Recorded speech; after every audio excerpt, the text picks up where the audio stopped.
बिस्मिल्लाहिर्रहमानिर्रहीम, अस्सलाम वालेकुम। I hope you are all well. जी प्यारे बच्चों, यकीनन आप अपनी तालीम में बेहतर से बेहतर होने के साथ साथ ख़ुद को मज़ीद बेहतरीन बनाने में कोशिश होंगे। और एक नए इंटरेस्टिंग टॉपिक के साथ हाजिर। आज हम डिस्कस करने वाले हैं मुग़ल अम्पायर के बारे में। मैं अपनी प्रीवियस वीडियो में आपके साथ डिस्कस कर रही थी दिल्ली सल्तनत के बारे में, और आज हम डिस्कस करेंगे मुग़ल अम्पायर के बारे में। इनका टाइम पीरियड था 1526 टू 1857 CE। 1526 ईस्वी से लेके 1857 ईस्वी तक इनका टाइम पीरियड रहा मुग़ल अम्पायर का। जानने से पहले अगर आपको मेरी वीडियोस अच्छी लग रही हैं तो लाइक कीजिए, शेयर कीजिए और सब्सक्राइब कीजिए, और कमेंट की सूरत में मुझे बताइए आपको मेरी वीडियोस कैसी लग रही हैं। और अगर आप मेरी प्रीवियस वीडियो वॉच करना चाहते हैं तो इसी वीडियो के एंड में एंड कार्ड को क्लिक कीजिए और मेरी प्रीवियस वीडियो को वॉच कीजिए। तो चलिए अब हम जानते हैं द मुग़ल अम्पायर्स के बारे में।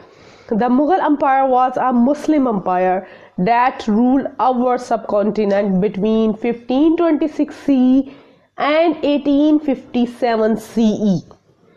मुगलिया सल्तनत एक मुस्लिम सल्तनत थी जिसने 1526 ईस्वी से लेकर 1857 ईस्वी के दरमियान बरसगीर पर हुकूमत की थी। Babur the first Mughal empire, Babur पहला मुग़ल हुक्मरान था।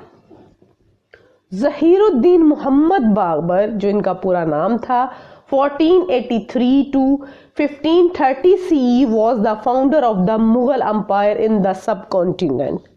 ज़हीरुद्दीन मोहम्मद बाबर 1483 ईस्वी से लेकर 1530 ईस्वी तक बरसगीर में मुगलिया सल्तनत के बानी थी। He was a descendant of Timur 1336 to 1405 CE and Genghis Khan 1162 1227 CE through his father and the mother respectively। वो अपने वालिद और वालदा के जरिए बिलतरतीब तैमूर 1336 ईस्वी से लेकर 1405 ईस्वी तक और चंगेज खान 1162 ईस्वी से लेकर 1227 ईस्वी के औलाद थे।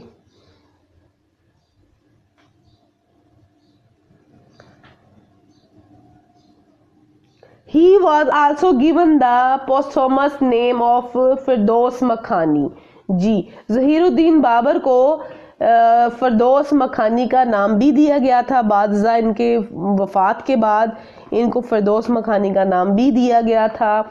और Babur was the eldest son of the Umar Sheikh Mirza, और जो बाबर थे वो उमर शेख मिर्ज़ा के सबसे बड़े बेटे थे, और जिनकी हुकूमत थी 1457 to 1494 CE। Governor of Fergana, जो फरगाना के गवर्नर थे शेख मिर्ज़ा, और बाबर जो थे उनके सबसे बड़े बेटे थे। और इनको बाद अज़ा मरने के बाद इन्हें फिरदौस मकानी का नाम भी दिया गया था। जी, आई होप सो आज के टॉपिक की आपको समझ आई होगी। अगर आपको वीडियो अच्छी लगे तो लाइक कीजिए, शेयर कीजिए और कमेंट कीजिए।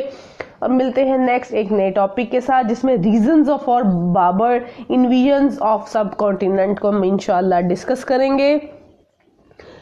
बाबर के बरसगीर पर हमले की क्या वजूहात थी, हम इसके बारे में डिस्कस करेंगे। मिलते हैं नेक्स्ट वीडियो में, जब तक के लिए अल्लाह हाफ़िज़।